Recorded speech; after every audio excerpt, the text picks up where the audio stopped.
नमस्कार। आज हम रॉबर्ट कियोसाकी की बहुत ही फेमस किताब रिच डैड पुअर डैड, इसके जो मुख्य विचार हैं उन पर गहराई से बात करने वाले हैं। हमारे पास इस किताब की कुछ समीक्षाएं हैं, कुछ खास कोट्स हैं, और हमारा मकसद है ये समझना कि आखिर ये किताब इतनी पॉपुलर क्यों हुई, क्यों इसने लोगों की पैसे को लेकर सोच को इतना बदला। शुरुआती थोड़ी मतलब हटके है ना। दो डैड दो पिताओं की कहानी और दोनों की सोच बिल्कुल अलग। हाँ बिल्कुल। और ये आइडिया कि अच्छी पढ़ाई सिक्योर जॉब शायद आपको अमीर ना बनाए, ये सोचने पे मजबूर करता है। सही बात है। ये पारंपरिक रास्ते पर एक बड़ा सवाल खड़ा करता है कि क्या बस यही एक तरीका है। किताब का जो मेन मैसेज है वो शायद यही है कि असली दौलत कमाने के लिए सिर्फ ज्यादा सैलरी या डिग्री काफी नहीं है। जरूरत है फाइनेंशियल लिटरेसी की, मतलब पैसे की समझ और स्मार्ट इन्वेस्टमेंट की। हाँ, और यहीं पर वो दो डैड्स का कॉन्सेप्ट आता है। कियोसाकी बहुत खूबसूरती से फ़र्क दिखाते हैं। एक तरफ उनके रिच डैड जो असल में उनके दोस्त के पिता थे, एक बिजनेसमैन अच्छा। जिन्होंने सीखा कि पैसे से पैसा कैसे बनता है, और दूसरी तरफ उनके अपने पिता पुअर डैड, पढ़े लिखे अच्छी सरकारी नौकरी में, लेकिन सोच बिल्कुल पारंपरिक, सुरक्षित रास्ता चुनने वाले। एग्जैक्टली।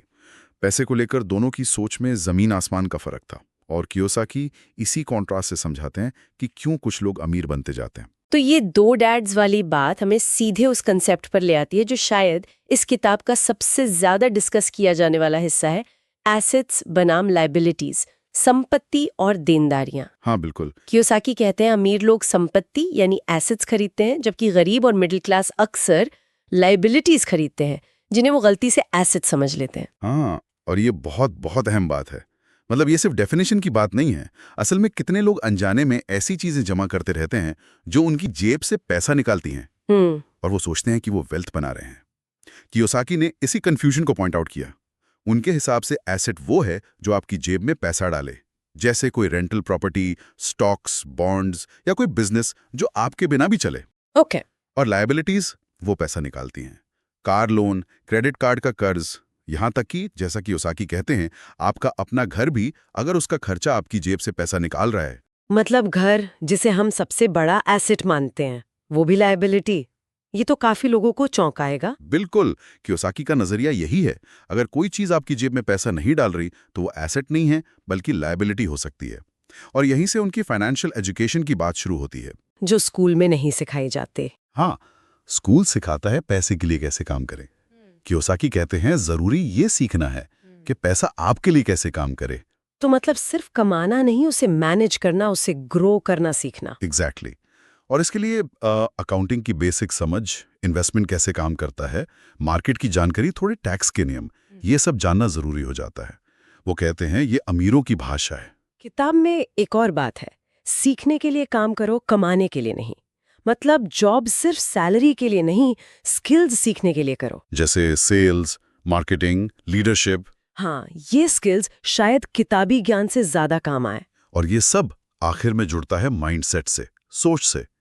कियोसाकी जैसे अमीर मानसिकता कहते हैं, वो लोग मौके देखते हैं, कैलकुलेटेड रिस्क लेते हैं, सीखते रहते हैं।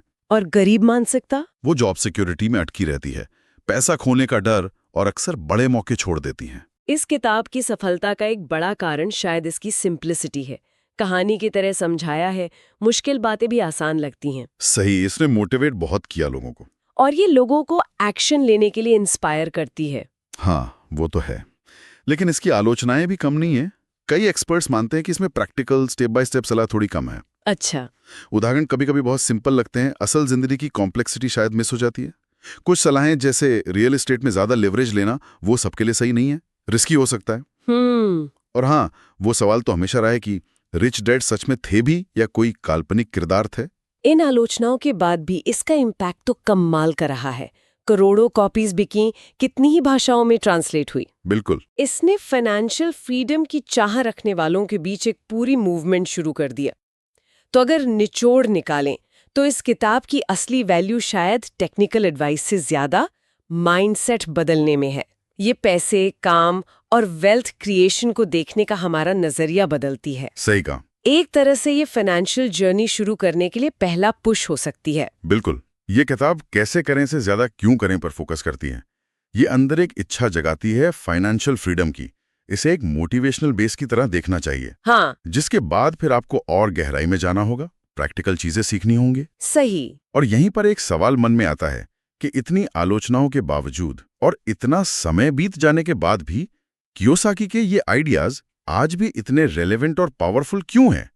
या फिर कोई इंसान कियोसाकी की वो जो सोच बदलने वाली बातें हैं उनको प्रैक्टिकल, डिटेल्ड फाइनेंशियल प्लानिंग के साथ कैसे बैलेंस कर सकता है? ये सोचने वाली बात है।